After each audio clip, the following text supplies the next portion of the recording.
Testing 1 2 1 2. Testing 1 2 1 2.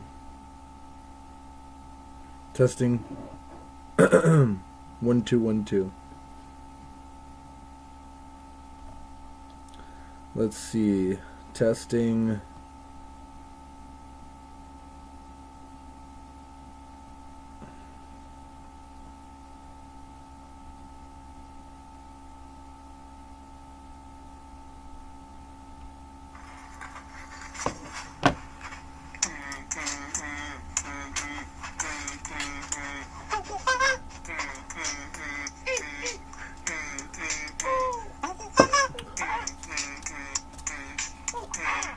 Welcome to Geezy Truth News, where we figure out the sneezy out and make it happen.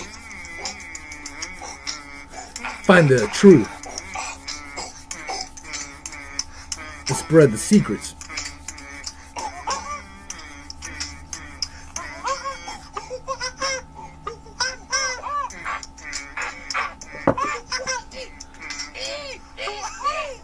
Special VIP.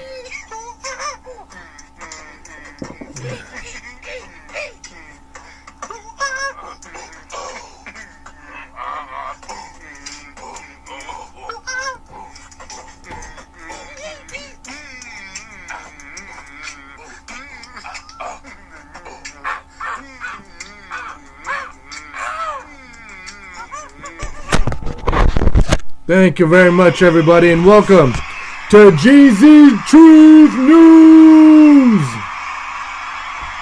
That's right, everybody. It is February 7th, 2020. Well, we got a very special show tonight. Thank everybody for tuning in. We're gonna get right to it. No fancy pantsying around.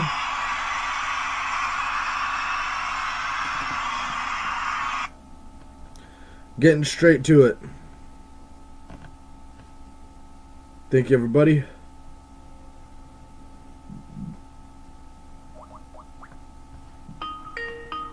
Let's get it going.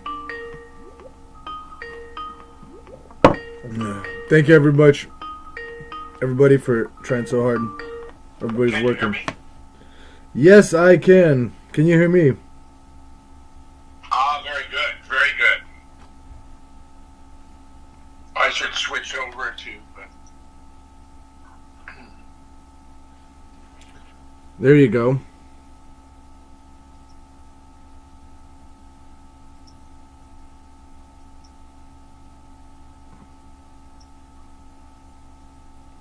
Very good, but can you hear me? Yes. I don't know why I can't hear you.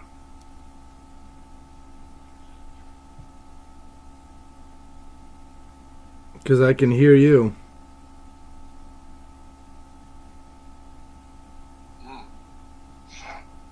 How about now?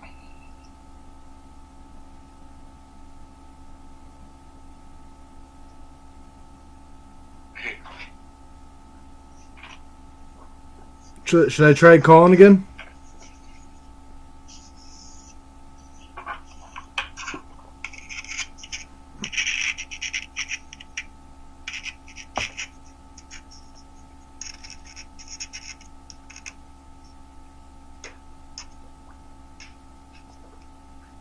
Let's try one more time. The powers that be.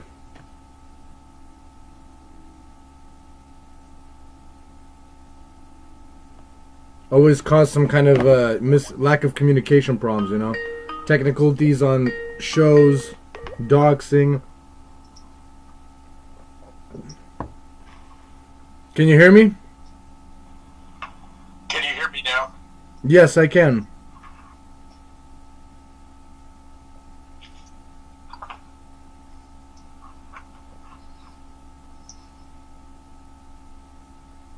I don't get it.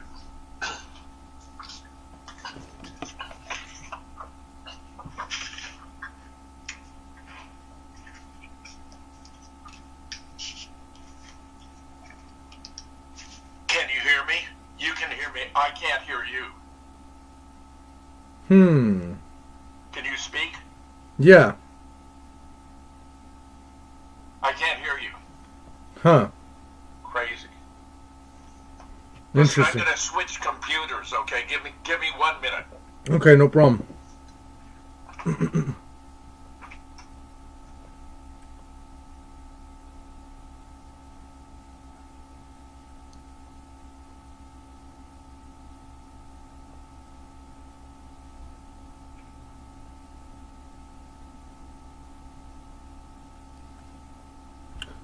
So that's how it goes, ladies and gentlemen. You know, you work through the kinks, you figure things out, you see what happens. They're obviously trying to block Jim Fetzer. They're trying to, or who knows? I mean, it could be a simple internet connection issue, or it could be a whole host of, viral doxing, all kinds of, computer problems. So hopefully we're going to cut all this out later. We're going to figure this out.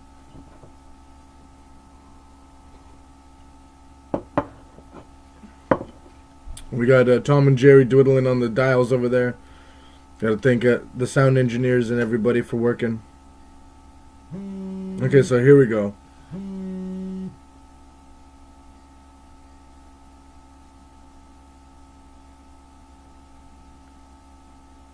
All right. All right, give me 1 sec. Set up the split screen. Okay, I'm good. You want to put on your video? Sure. I'll turn on the lights so you can see me. There you go. And then I was going to...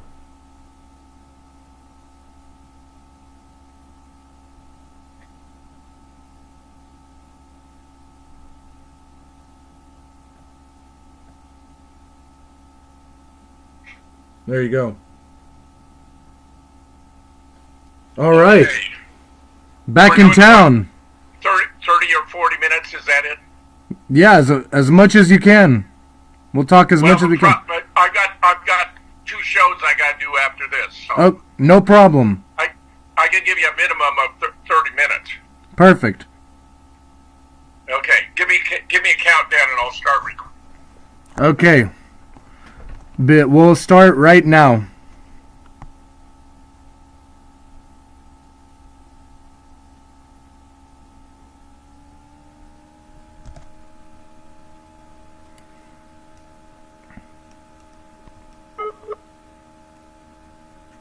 Uh-oh.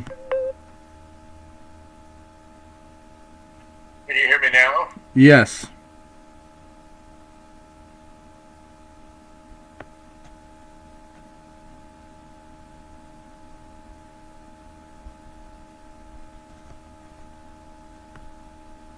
Okay, should we try it now? Yes.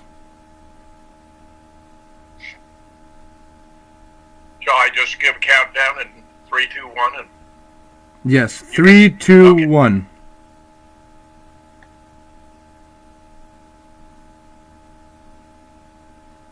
go for it. Okay. 3, 2, 1. You got it.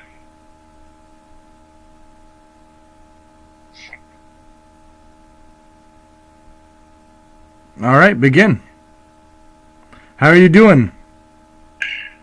Terrific. Glad to be with you again. We had an unbelievable week for the Republicans and a catastrophic week for the Democrats already. Just stunning stuff.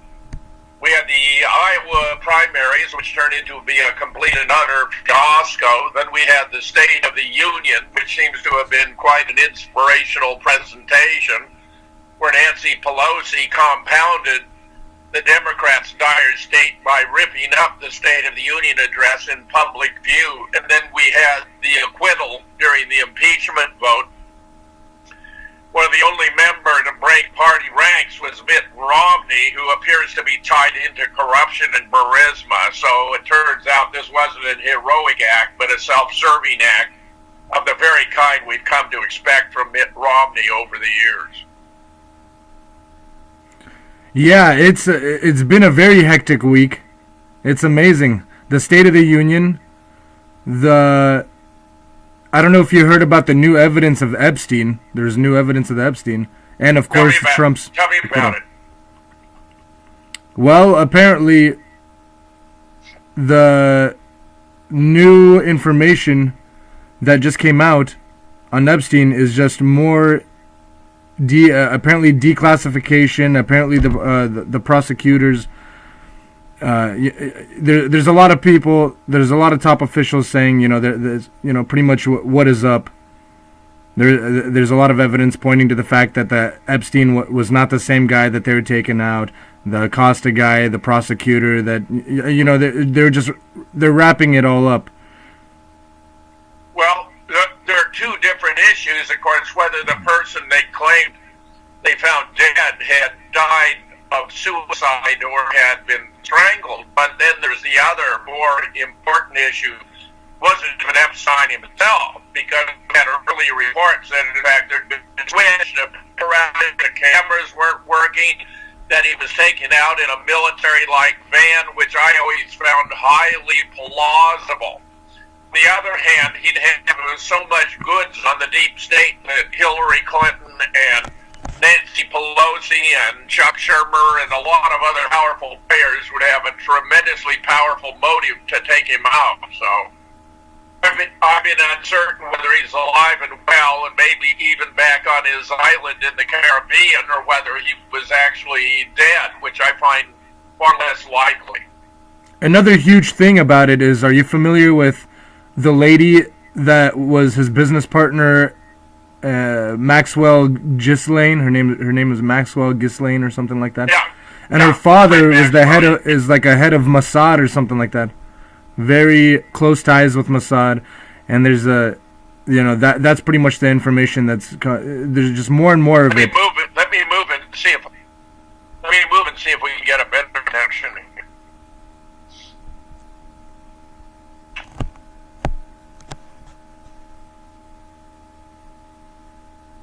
There's evidence what the Ghislaine Maxwell actually is Mossad. I mean, the whole operation appears to have been Mossad. Jeffrey Epstein was doing this in order to entrap American politicians by putting them in compromising situations where video and audio tapes could be made of them having sex with underage girls, for example, or perhaps in some cases with little boys. Yeah. And of course, we had this fascinating painting of Bill Clinton in a blue dress and red pumps that was found in the Epstein mansion, observed in a photograph of it actually appeared in, I believe it was the Daily Mail in the UK, where Bill Clinton, appears to have been very, very deeply involved. I mean, that's always been his problem, that he couldn't keep his pants zipped, and it's going to haunt him forever. Mm-hmm. So what are other updates are you hearing from? Because it seems like there's a lot of things going on right now. I mean, the Trump's acquittal is pretty huge. Let me go back to take these one at a time. In Iowa, they were using a new method that had 3 stages. They had a first wave, as it were, which was the raw votes when everyone showed up for the caucus. That would be the closest thing to a primary we had in Iowa, where Bernie has reported that he actually won by some 6,000 votes, which is, in my opinion, extremely plausible, very likely. I think Bernie's got it right, which means by any of the ordinary measures that he would have been declared the winner in Iowa. On the other hand, they had a second wave after you eliminated the candidates who didn't get at least 15% support in Iowa. They had to caucus and shift their vote to support other candidates. And when that happened, it appeared that Buttigieg picked up some support. But where it looks like most important of all the apps that were being used were manufactured by a company called Shadow Inc., and that it was staffed by people who were former Barack Obama and Hillary Clinton employees who wanted to stop Bernie. So I think this whole idea was really a charade to not allow Bernie to come out on top, we of course had this delay in the reporting, where first we had like 62%, and then we had up to 92%, and I believe at this point now we might even have 100%.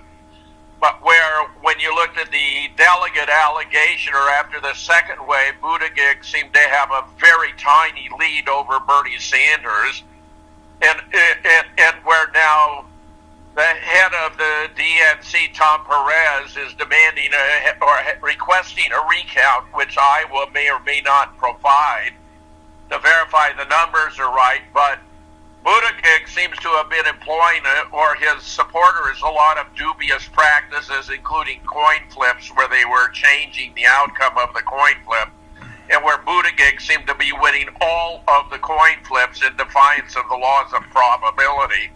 So it looks to me as though the Iowa contest was rigged to try to bring up Bernie short, that he has properly declared he was the winner because in the first wave, the first round of voting, the closest to a primary, he came up some 6,000 votes ahead. We already have polling showing that Bernie is supported by a minimum of a third of the Democrats in New Hampshire. He's almost certainly going to run away with the New Hampshire primary, so he'll have basically won the first two primaries, just what they were hoping to avoid by using the new app that was in fact designed so they could frustrate getting accurate counts in a timely fashion before the candidates actually departed from Iowa to head to New Hampshire.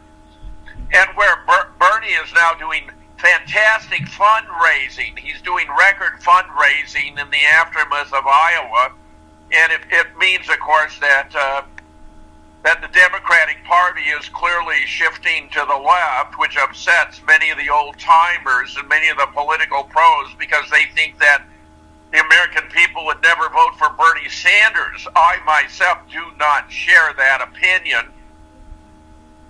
Bernie's campaign, of course, was sabotaged in 2016, where Debbie Wasserman Schultz played the key role by shifting 13 primaries that Bernie had won into Hillary's column to make sure she would be the candidate. I think it was a terrible mistake. She was awful on the campaign stump. We'd have events in Florida where she'd be in St. Petersburg and draw a crowd of 300. Trump in Boca Raton, 30,000.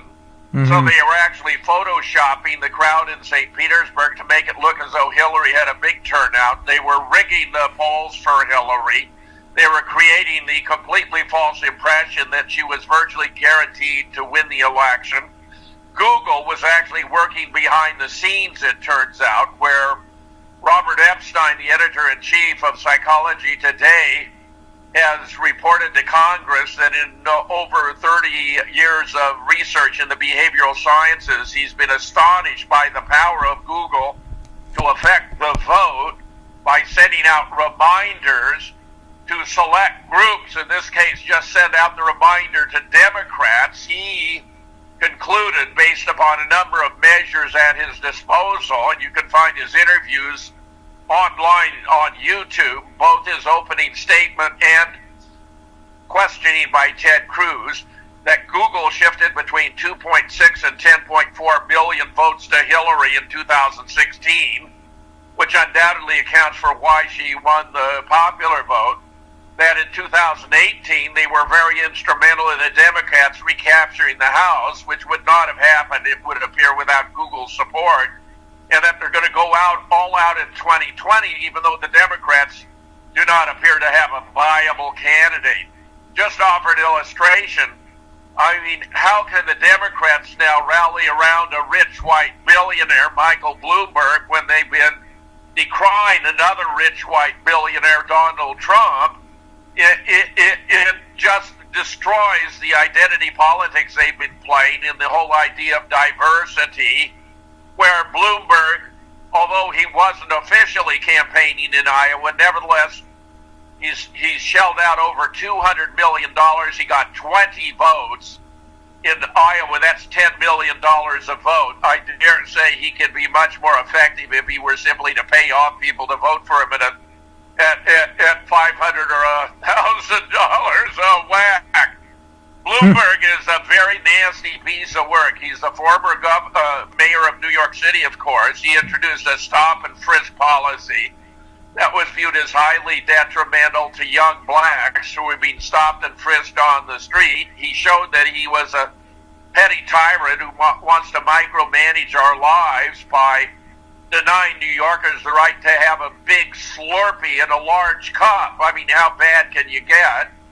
Moreover, he's invested a lot of his money in trying to buy up state legislatures here in the latest round, where he went after 16 state legislatures, actually was successful in 14, the most notable being Virginia, where he put into place a whole lot of anti-gun zealots who are now trying to promote unbelievable gun confiscation policies that are highly detrimental to the nation and to our well-being, but where he wants to make that the centerpiece of his national campaign. He has eclipsed the first four primaries or caucuses in Iowa, New Hampshire, Nevada, and South Carolina for Super Tuesday, but it looks as though Bernie is way out in the lead in California, which has the largest number of delegates to be elected, and that he's not going to be more successful than he has been in Iowa. Though his campaigns he's doubling down, he's going to start investing twice as much money. This will be catastrophic for the Democrats, in my opinion, and where, his gun control agenda is a total fiasco. Most of Virginia is rural counties, and 80 to 90 counties and cities in Virginia have declared themselves to be Second Amendment sanctuary counties and towns, meaning they're going to uphold the Constitution and the Second Amendment, unlike the sanctuary cities liberals have in California, for example, which are to defeat ICE and the laws of the United States. So while the Republicans in Virginia are seeking to uphold the law and the Constitution, the Democrats out in California are seeking to violate the law and the Constitution. The contrast could hardly be greater. In any case, that's the latest from the primary front, where I think Bernie is building up a full head of steam, and where I would add the following consideration. In 2016, because Bernie's foreign policy overlapped that of the Donald, namely getting the U.S. out of the Middle East, ending these meaningless but fabulously expensive wars we were conducting on the behalf of Israel, where 9/11 was brought to us compliments of the CIA, the neocons of the Department of Defense, and the Mossad, in order to provide a pseudo-justification for sending American forces into the Middle East to take out the modern Arab states that served as a counterbalance to Israel's domination of the entire region, and eventually to confront the Persian nation of Iran, which didn't quite play out because of the intervention in Syria at the request of the Syrian president.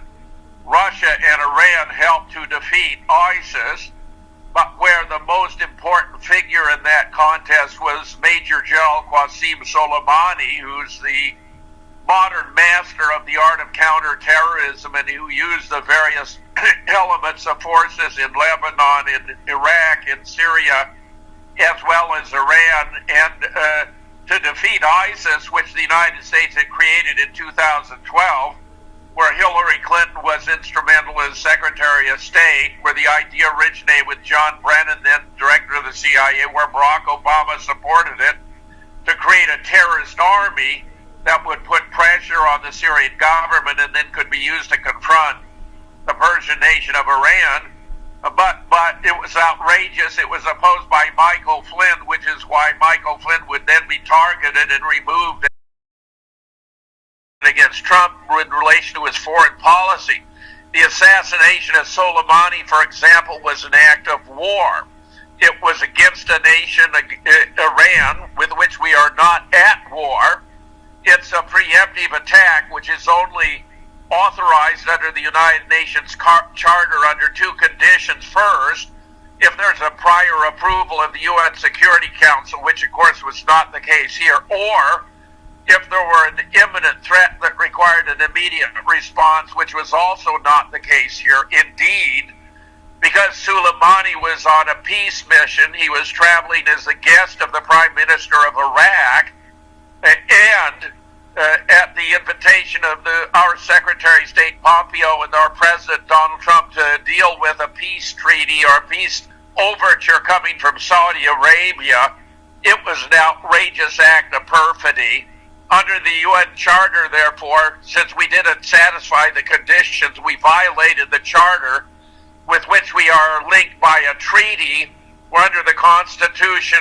Treaties have the same status under the law as the Constitution itself, which means that in committing this act of war, he violated the UN Charter and therefore the Constitution of the United States, which is a clearly impeachable act by Donald Trump. In addition, the sanctions he's been imposing upon Iraq are forms of collective punishment, whereby the whole population of the nation is punished for the actions of its political leaders. That is also proscribed by international law, by the Geneva Conventions, and by the UN Charter. We had previous sanctions of this kind against Iraq, which led to the death of over 500,000 Iraqis, most of whom were infants during the Obama administration, where Madeleine Albright, who was then his Secretary of State, when asked during a 60 Minutes interview whether the death of these 500,000 had been worth the imposition of the no-fly zone, the sanctions on Iraq. And she affirmed, no, yes, it had been, which was monstrous, monstrous.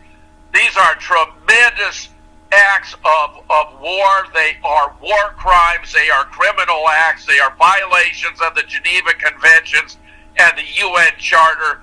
A major issue needs to be made of these because Trump, the worst part of his State of the Union address was in taking credit for the assassination of Soleimani and for imposing sanctions on Iran, where the Democrats aren't going after him on those counts because they have become the war party themselves. In fact, the only times that Trump has been lauded by the mainstream media or by the Democratic Party is when he's carried out warlike exercises such as lobbing cruise missiles onto a base in Syria after a staged fake chemical attack, where those attacks actually did virtually no harm, but where, let me say, there's been much false reporting about the Iranian retaliation on the American base in Iraq.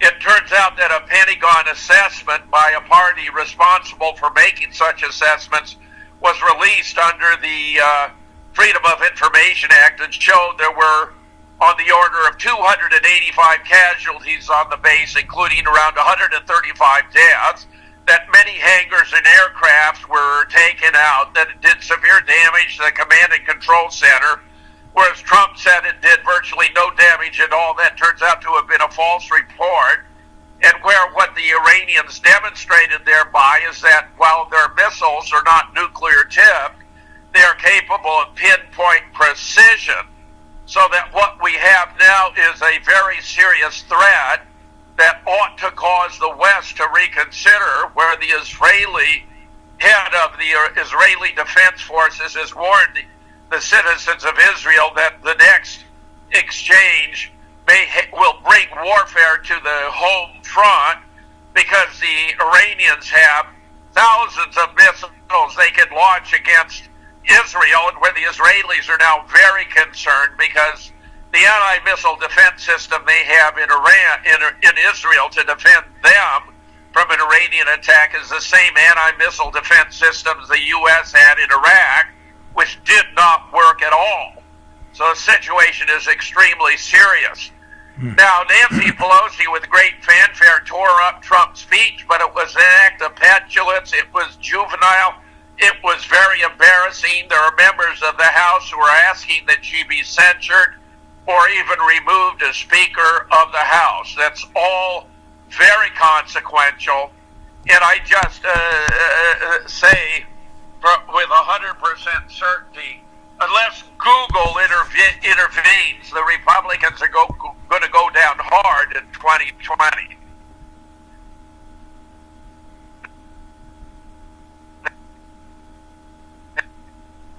Uh-oh. We're losing you, Jim.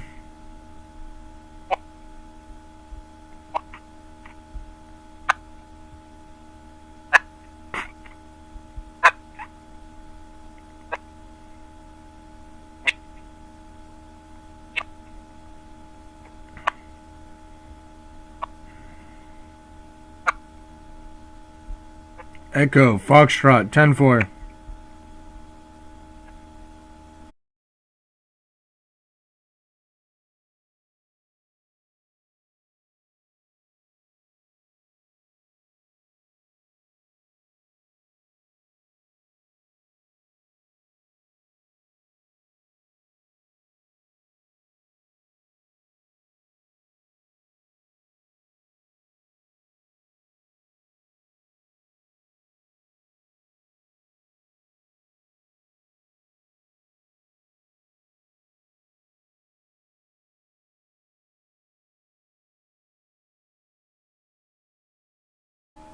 Of the impeachment, Trump's approval rating are an all-time high. Even Gallup has him at a 49%, and that was before the vote on impeachment, where I'm certain, therefore, he's over 50%. Presidents who have a 50% approval rating are re-elected. And, of course, the whole impeachment sham was because the Democrats were responding to the observation by Al Green, Democrat of Texas, who said, if we don't impeach this guy, he will get reelected. Well, they have impeached the guy, and he will still get reelected absent massive intervention by Google. So we have not had Russian hacking. That was all a myth. This whole Ukraine thing was Russiagate 2.0, totally fabricated, went down to defeat perfectly properly. But we have had interference with our election from two sources. One is our dear ally in the Middle East, Israel, which dominates our news media. For example, I have a panel of 100 executives from CNN, every one of whom is a dual U.S.-Israeli citizen. I have another panel of 100 executives from NBC, every one of whom is a dual U.S.-Israeli citizen. I have another panel of 100 executives from the New York Times, every one of whom is a dual U.S.-Israeli citizen. So the Israelis are dominating the news. This is why Trump get a fair shake out of the news. The Israelis don't want it. And now Google, by its massive intervention, controlled the whole election of Trump by sending out reminders to vote that are bringing in millions and millions of votes for the Democrats, as Robert Epstein has reported. I urge everyone here to go to YouTube and look at Robert Epstein's report to Congress about the profound effects Google is having on the voter turnout in 2016 and in 2018, where they're going to go all out in 2020. By the way, Robert Epstein, after giving a briefing to 10 attorneys general of the states a few months prior, was told by one of them he thought he would die in an automobile accident. Well, since he testified to Congress, his wife has died in an automobile accident. He thinks it was no accident. So do I. Americans have to understand what's going on. The Democratic Party is completely corrupt, has sold its soul. It may even allow itself to be bought up by a billionaire.